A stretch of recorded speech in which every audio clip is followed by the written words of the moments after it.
Dans l'après-midi, Sandra se rend dans une boutique.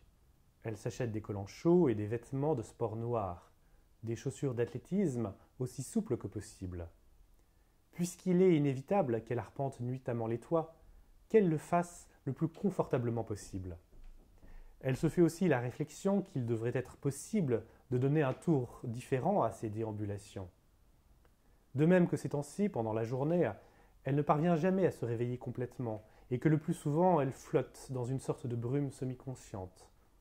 Il faudrait parvenir à ne pas s'endormir tout à fait et, tout en laissant le démon qui l'habite agir à sa guise, récupérer un peu de conscience.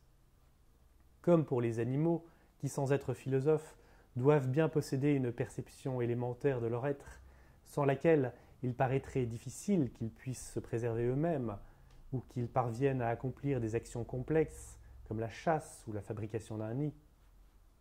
Le matin, on réussit bien, suivant la nécessité où l'on est de se lever, à glisser d'un degré de conscience à l'autre, des rêves que l'on prolonge en histoire, aux pensées diffuses et sans volonté de la journée qui nous attend, au bref silence qui prépare le mouvement brutal hors du lit, à moins qu'il ne s'agisse de l'étape préliminaire, avant la redescente, dans la douceur d'un second sommeil, d'autant plus délicieux qu'il a été choisi et qu'on s'y abandonne.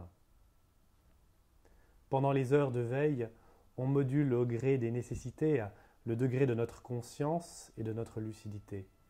De même, au sein du sommeil, il doit être possible, sans en rompre la continuité, de faire évoluer le degré de notre inconscience. Désormais, Sandra se prépare pour ses nuits.